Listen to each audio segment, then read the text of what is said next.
প্ৰিয় দৰ্শক, এই ভিডিঅ'ত মই আপোনালোকক কটন ইউনিভাৰ্চিটিত ওলোৱা চাকৰিৰ বিষয়ে ক'ব বিচাৰিছোঁ।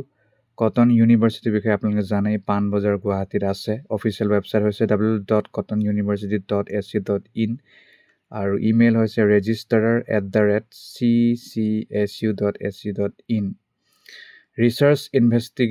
ৰিচাৰ্চ এছিষ্টেণ্ট আৰু ফিল্ড ইনভেষ্টিগেটৰ দুটা পদ খালী হৈছে আৰু ICSSR ফাণ্ডেড মাইনৰ ৰিচাৰ্চ প্ৰজেক্টৰ বাবে হয় এই চাকৰি।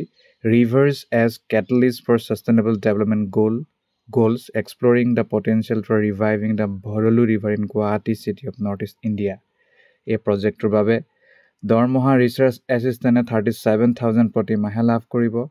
ইয়াৰ বাবে পষ্ট গ্ৰেজুৱেট ডিগ্ৰী লাগিব। ছ'চিয়েল ছায়েন্সৰ যিকোনো ডিচিপ্লিন কৰিলেও হ'ব, 55% থাকিলেও হ'ব, নেট MPhil নহ'লে PhD।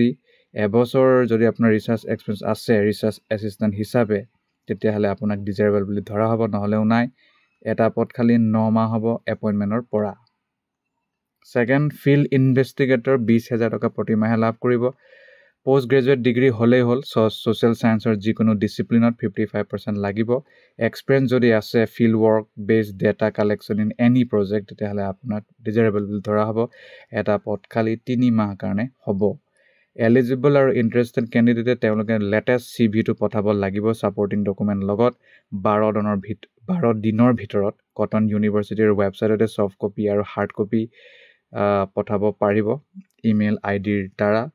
Doctor Jyoti Das, project director, HOD incharge and assistant professor, department of sociology, ground floor, MCB building, Cotton university, Panbazar.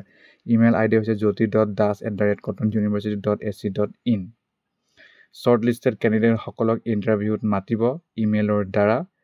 পিয়'ৰলি কো-টাৰ্মিনাছ temporary চাকৰি হয়। অৰিজিনেল চাৰ্টিফিকেটটো দেখাব লাগিব। TA দিয়ে নিদিয়ে, ছিলেকশ্যন কমিটিয়ে যিটো ক'ব সেইটোৱে হ'ব। সিমানেই কথা। ধন্যবাদ।